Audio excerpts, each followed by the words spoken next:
آپ نے ہمارے لیے وقت نکالا. پہلے سیاسی معاملات کی بات کر لیتے ہیں. پاکستان تحریک انصاف نے بڑا سخت رد عمل دیا D G I S P R کی پریس کانفرنس پہ. انہوں نے کہا کہ جناب ہمیں ثبوت تو پہلے دکھائیں, ہمیں سی سی ٹی وی فوٹیج تو دکھائیں, جوڈیشل کمیشن بنائیں, اس کے بعد آپ ہمیں مجرم ڈکلیئر کریں. تو معاملات تو لگ رہا ہے کہ مزید کلیش کی طرف جا رہے ہیں, اور اگر کلیش کی طرف گئے تو حکومت کے لیے اس کلیش کو سنبھالنا لگتا ہے مشکل ہو جائے گا.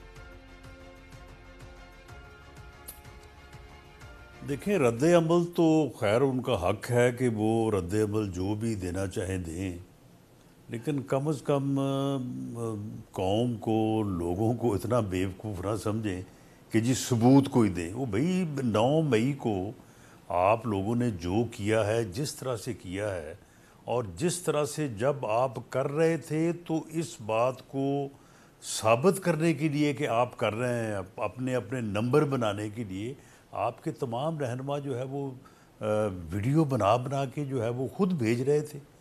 تو اس میں تو خیر کوئی دوسری رائے یا دوسری بات نہیں ہو سکتی کہ 9 مئی کو جو ہوا وہ پی ٹی آئی نے ایک پلاننگ کے ساتھ اور ایک پیش بندی کے ساتھ طے کر کے جو ہے وہ انہوں نے کیا, اور انہوں نے بالکل ریاست پہ حملہ کیا, دفاعی ادارے پہ حملہ کیا.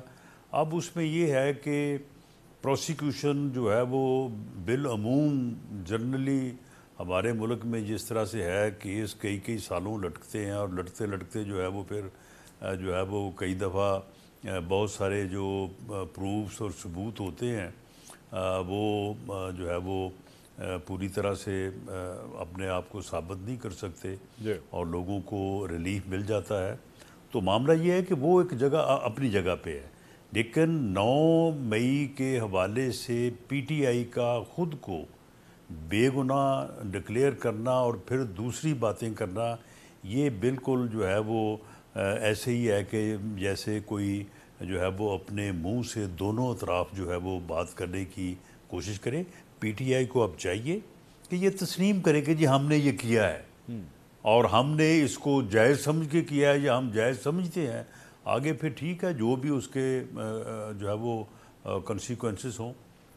رانا صاحب, لیکن اس ساری چیز کے اندر بھی آپ نے بھی فرمایا پروسیکیوشن کے حوالے سے, آپ نے کہا کہ پاکستان کے اندر پروسیکیوشن کا جو حال ہے, بالکل یہی گلہ جو ہے وہ پاکستان تحریک انصاف بھی رو رہی ہے کہ جناب پروسیکیوشن کا حال دیکھیے, ہمارے لوگوں کو گرفتار کیا گیا ہے, 1 سال ہونے کو آیا ہے, لیکن ابھی تک ان کو چھوڑا نہیں جا رہا.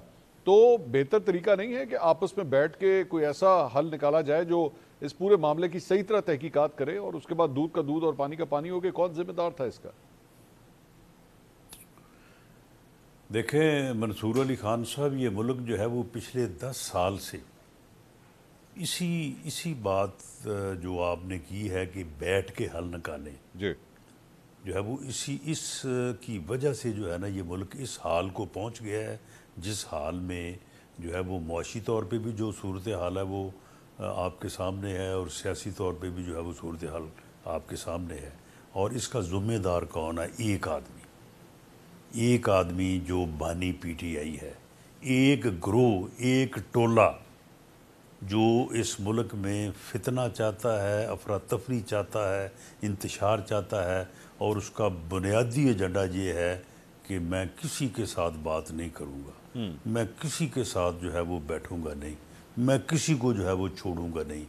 اب میں تو پچھلے 2 سال سے یہ کہتا رہا ہوں کہ اس آدمی کا جو ایجنڈا ہے, اس کی جو صورتحال ہے, جو میں نے اس کو ڈے ٹو ڈے تقریباً 16 مہینے جو ہے اس کو ڈیل بھی کیا ہے, اس کو پرکھا بھی ہے, اس کو اینالائز بھی کیا ہے, یہ آدمی جو ہے اس قوم کو, اس ملک کو کسی حادثے سے دوچار کر دے گا, اور یا اس کا وجود جو ہے سیاسی وجود وہ رہے گا, تو یا پھر جو ہے وہ باقی سیاستدان, سیاسی جماعتیں, یا اس ملک کا پارلیمانی جمہوری سسٹم رہے گا.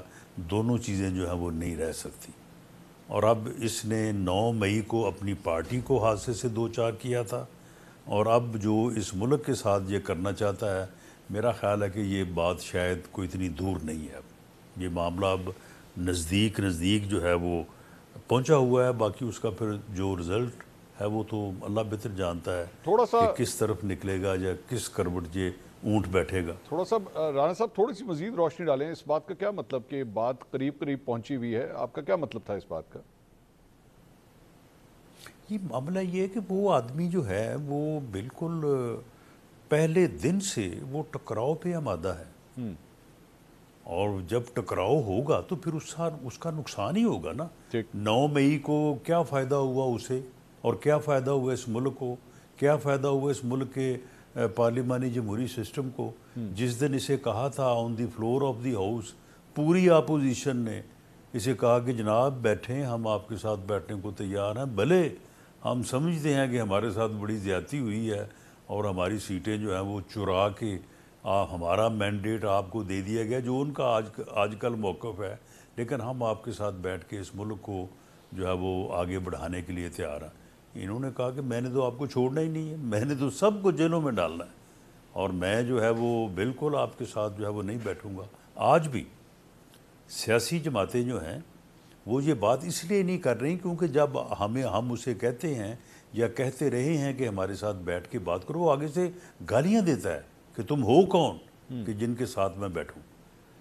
تو آج بھی اگر وہ بیٹھنے پہ تیار ہو جائے، میں یہ کوئی اپنی پارٹی کی طرف سے یا گورنمنٹ کی طرف سے رائے نہیں دے رہا، لیکن ایک سیاسی کارکن کے طور پہ کہہ رہا ہوں کہ آج بھی یہ بگڑی ہوئی جو ہے یہ بن سکتی ہے، معاملات سدھر سکتے ہیں، بہتر سمت ہم جا سکتے ہیں، معاشی استحکام جلد حاصل ہو سکتا ہے، سیاسی استحکام آ سکتا ہے اگر بیٹھ کے بات کی جائے، سب سر جوڑ کے بیٹھیں. ہم نے 21 اکتوبر کو بھی جو ہے وہ پی ایم ایل این کا یہی پیغام تھا مینار پاکستان سے، لیکن وہ نہیں بیٹھے گا. میرا جو اندازہ ہے وہ نہیں بیٹھے گا. نہیں، لیکن اس کے لیے رانا صاحب بیٹھنے کے لیے شرائط بڑی سخت ہے نا. مطلب آپ بھی جانتے ہیں، آپ ایک سیاستدان ہیں. اگر ایک سیاستدان کو یہ کہا جائے جناب آپ نے فلاں چیز کی تھی، پہلے آپ اس کی معافی مانگیں، کون سا پاکستان کے اندر سیاستدان معافی مانگتا ہے؟ اب مسلم لیگ نون سے بھی ماضی کے اندر بہت سی غلطیاں ہوئی ہوں گی، آج تک مسلم لیگ نون نے پبلک پوزیشن میں کہاں معافی مانگی ہے؟ کون معافی مانگتا ہے؟ اس بنیاد کے اوپر تو پھر مذاکرات تو ہو ہی نہیں سکتے. نہیں ہم نے تو نہیں خان صاحب، ہم نے کب کہا ہے اس کو کہ وہ معافی مانگے؟ ہم نے تو نہیں کہا. میں تو یہ ایک سیاسی کارکن کے طور پہ کہتا ہوں کہ گفتگو جو ہے یا بات جو ہے وہ پری کنڈیشن ہو ہی نہیں سکتی. جی ہاں. اگر میں کنڈیشن رکھوں کہ جی آپ یہ کریں تو میں آپ سے بات کروں گا، تو پھر اٹ مینس کہ میں بات کرنی نہیں چاہتا آپ کے ساتھ. ٹھیک. بالکل ہم یہ نہیں کہتے کہ وہ معافی مانگے. یہ معافی والا مطالبہ کبھی بھی پی ایم ایل این کے پلیٹ فارم سے تو نہیں ہوا. اچھا، تو یعنی آپ اگر انگیج کرنا چاہتے ہیں، بات چیت کرنا چاہتے ہیں بغیر کسی شرط و شرائط کے ایک سیاسی جماعت کے طور پہ، اور یہ آپ کی ذاتی رائے ہے، اوبویسلی آپ یہ کہہ چکے ہیں، ایک بغیر شرط و شرائط کے مذاکرات کرنے کے لیے تیار ہیں؟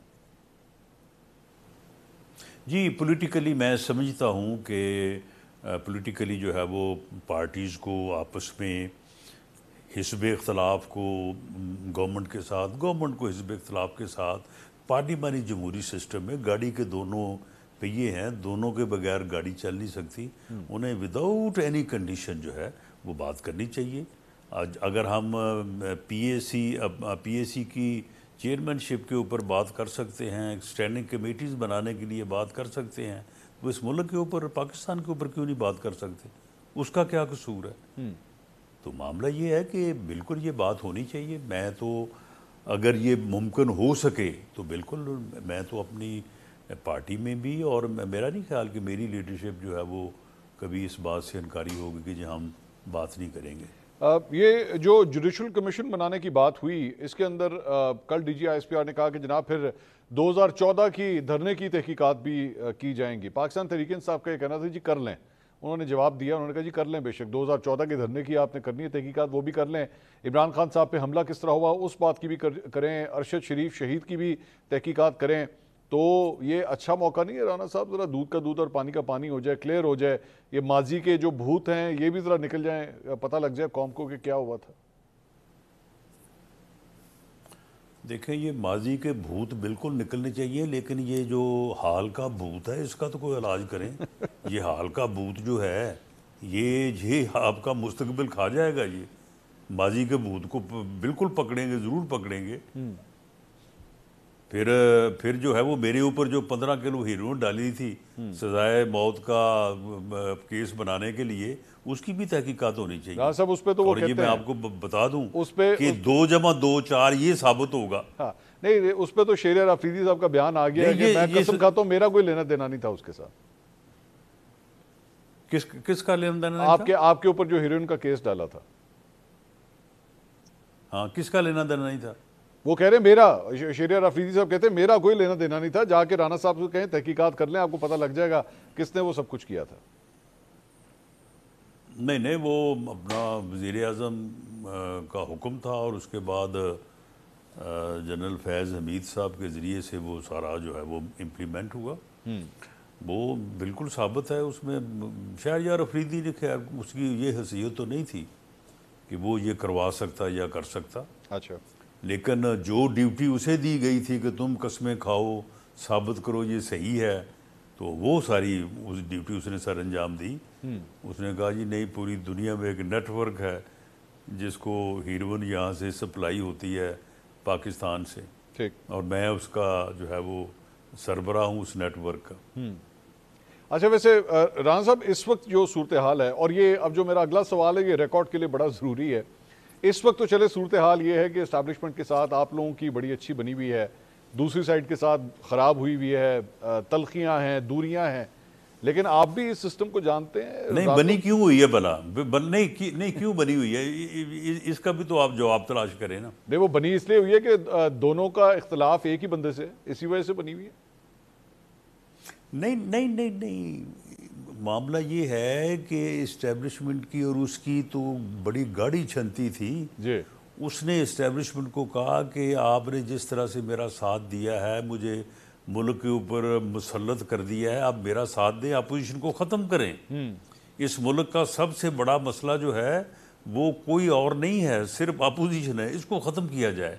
اب اسٹیبلشمنٹ نے اس کا ساتھ نہیں دیا تو ان کی آپس میں لڑائی شروع ہو گئی۔ آپ مجھے بتائیں کہ اس لڑائی میں ہم کس کا ساتھ دیں؟ میں یہی کہنے لگا تھا کہ آپ دیکھ لیجئے کہ ہمیں بھی تو اگر اپنی زندگی ہمیں عزیز ہے، ہم زندہ رہنا چاہتے ہیں، تو پھر ہمیں کس کا ساتھ دینا چاہیے؟ آپ ہی اس کا فیصلہ کر لیں یا کوئی اور فیصلہ کر لے، بھلے کوئی ہمیں قصوروار ٹھہرائے اس معاملے میں۔ اب اس کا تو پروگرام وہی تھا نا جو جب یہ آیا تھا ایک دوست ملک کے دورے سے، کہ اور آگے اس نے کہا تھا کہ بڑا اچھا قانون ہے وہاں پہ، 1 منٹ میں بندے کو وہ جو ہے وہ پھانسی چڑھا دیتے ہیں، اگر میرے پاس اختیار ہو تو میں بھی 500 بندوں کو جو ہے نا فارغ کرنا چاہتا ہوں۔ تو وہ کون تھے 500 آدمی؟ ہم ہی تھے، رانا صاحب، لیکن ہمیں فارغ کرنا۔ رانا صاحب آپ نے بڑا اچھا صورتحال میں ہم کس کا ساتھ دیں؟ نہیں، آپ نے اچھا